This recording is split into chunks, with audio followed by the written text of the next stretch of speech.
समझ भी रहे हैं।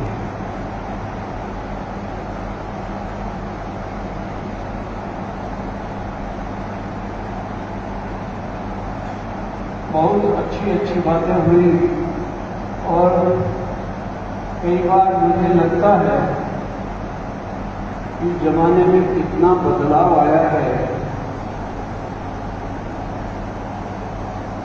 कि जो हम न कर सके वो आप करें।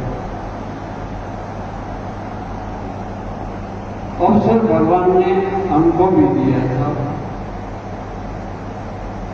जितना कर सकते थे कार्य किया। और ये आपके जो फाउंडेशन और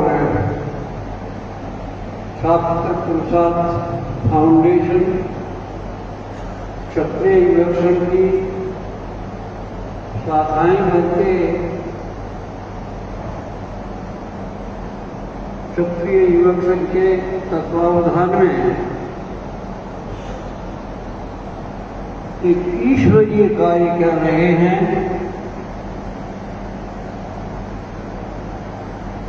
हमको नहीं मालूम है, किंतु ये ईश्वर द्वारा सौंपा हुआ ही है और ईश्वर ही आपसे करा रहा है।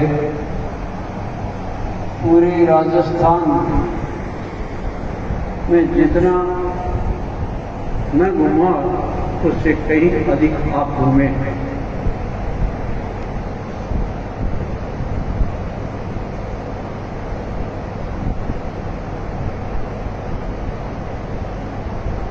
मैं आपको क्या आशीर्वाद दूं?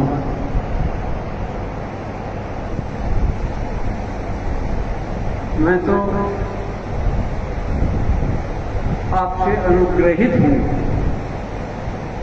और इसलिए आग्रह करता हूं कि इन 2 दिन की तरह से 100 दिन में ही 100 साल तक आप इसी तरह से सोचते रहें। भगवान आपको देख रहा है, समाज भी आपको देख रहा है, देश भी आपको देख रहा है। क्षत्रिय युवक संघ की हीरक जयंती मनाकर हमको यूँ लगता है जैसे हमने कोई विलक्षण काम कर दिया है। ये आपका सोच हो सकता है,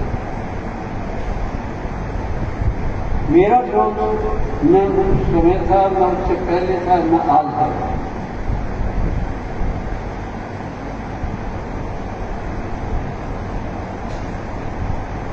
मेरा सोच यह है कि भगवान ने कितना विलक्षण काम हम लोगों से कराया है, श्रेय हम सबको मिल रहा है।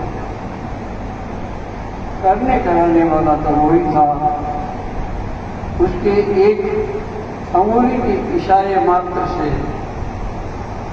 इस संसार को परिवर्तित किया जा सकता है। और मैं सोचता हूं कि भगवान परमेश्वर जो हमारे अंदर ही विराजमान है, जिसको हम देख नहीं पाते हैं क्योंकि वह इन आंखों से देखा नहीं जा सकता, वाणी से बोला नहीं जा सकता, कानों से सुना नहीं जा सकता, हाथों से किया नहीं जा सकता।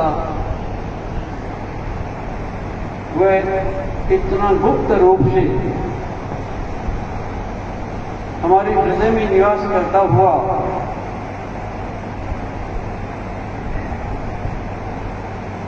हमारी पूर्वज परंपरा को बनाए रखने के लिए, क्षत्रिय परंपरा को बनाए रखने के लिए एक भूमिका तैयार हो रही है।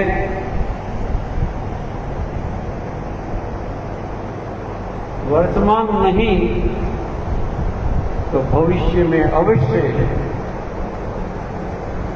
क्षत्रिय का अर्थ लोग आपके चरित्र, आपके संस्कारों और आपके जीवन से समझ सकेगा, बशर्ते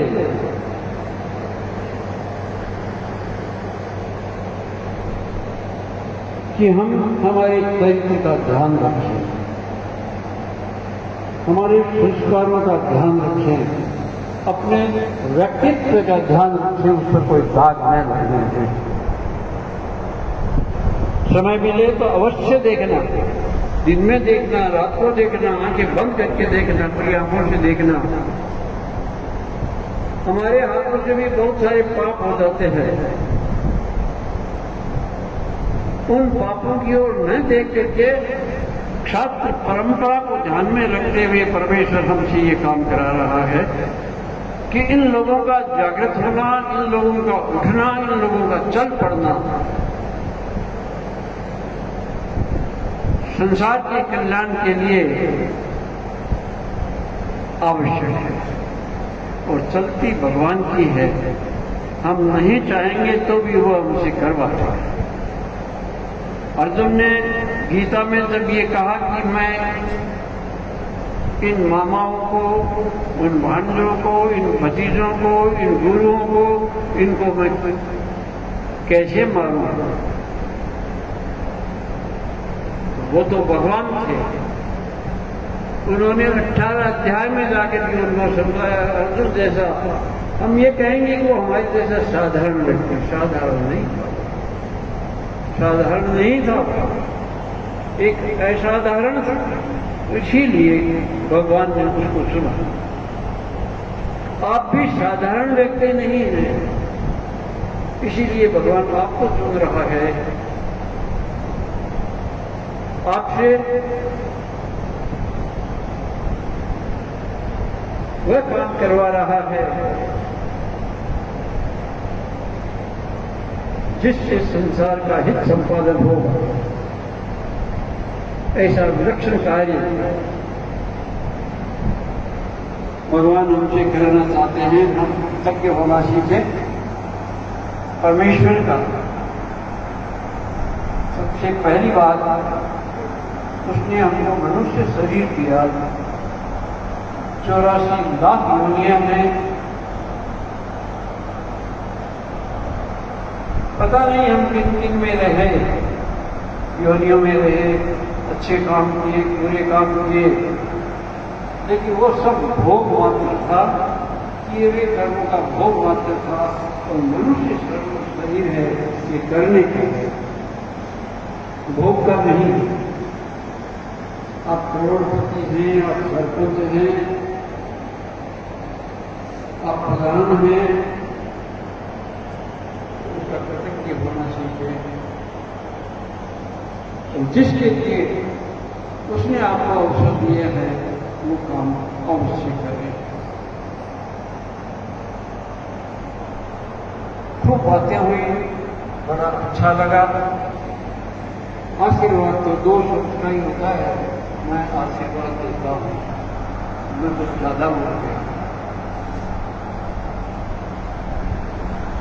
धन सिंह जी ने तो कहा है, कहते कहते मेरी जबान थक गई, मेरी समाज पर कोई असर नहीं हुआ। समाज पर जो अनुभव हो, जो असर होता था, धन सिंह जी निश्चित रूप से उसके लिए परमेश्वर का धन्यवाद करते थे, एहसान मानते थे। जो मैं की उपासना करते समय अपने लिए कुछ नहीं मांगते थे, समाज के लिए मांगते थे। जो मैं ईश्वर की शक्ति है वही सब कुछ करवाती है। हम सभी लोग उस शक्ति के उपासक हैं। हम उसी के माध्यम से परमेश्वर से ये सदैव प्रार्थना करेंगे हमारा जीवन लौकिक और पारलौकिक तुम्हारी इच्छाओं के अनुकूल चल रहे। और यही भगवान नादान है, पग पर कहीं अहंकार आड़े आ जाता है, कहीं स्वार्थ आड़े आ जाता है। हमको याद दिला करके उन स्वार्थों और उन अहंकार के नामक शत्रुओं से दूर करते रहना हम इतने सक्षम नहीं हैं। गीतांजलि में रविंद्रनाथ टैगोर ने लिखा है अंतिम में, हे परमेश्वर मेरे मस्तक को तुम्हारी चरण बस तक झुका दिया। ये कौन कह सकता है? जो परमेश्वर का एहसान मानता है और परमेश्वर की क्षमताओं को जानता है। हम कोई भी मनुष्य अपने आप को झुकाना पसंद नहीं करता, लेकिन वह सत्ता जिसके सामने झुकने में हमको कभी लाज नहीं आती, हम परमेश्वर से यही प्रार्थना करें कि हे परमेश्वर तुम्हारी चरणों तक मुझे झुका दे। मैं झुकने के लायक नहीं हूं, झुकने की क्षमता नहीं है। पूज्य तन सिंह जी ने एक गीत में गाया है, सूत्र तेरा नृत्य मेरा, यंत्री तू मैं यंत्र तेरा। हम वास्तव में तो न तो सूत्रधार बन पाएंगे और न सूत्र ही बन पाएंगे, लेकिन इस भाषा से हम बन सकते हैं, ये सूत्र भी तेरा है, ये यंत्र भी तेरा है, और इसके बाद तुम हार देते हो तो मंजूर है, तुम जीत देते हो तो मंजूर है। इस प्रकार का समर्पण भाव जाति के प्रति, ये ईश्वर के प्रति ही माना गया है। क्षत्रिय का जीवन यदि संसार के लिए नहीं बनता है तो क्षत्रिय कहलाने के योग्य नहीं है, और वह तब बन सकता है। तंजिम जी ने एक जगह कहा है,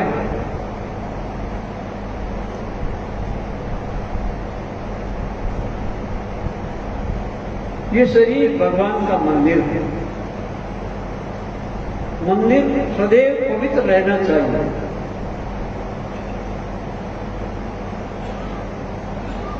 क्योंकि भगवान का अवतरण पवित्र जगह पर ही होता है।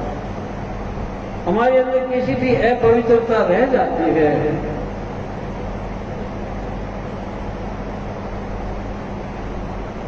तो हम भगवान के हाथ की कठपुतली नहीं कर सकते। तो हम किसी चीफ मिनिस्टर की, किसी मंत्री की, किसी अधिकारी की कठपुतली न बने। कठपुतली ही बनना है तो उस परमेश्वर की बने जिसने हमको ये मनुष्य शरीर दिया, फिर क्षत्रिय के घर में दिया, भारतवर्ष में दिया जहां ये चिंतन चलता है, और राजस्थान में दिया जिसका गौरवमय इतिहास है। उसकी पुनरावृत्ति के लिए परमेश्वर आपका आवाहन करता है। धन्यवाद। जय श्री कृष्ण।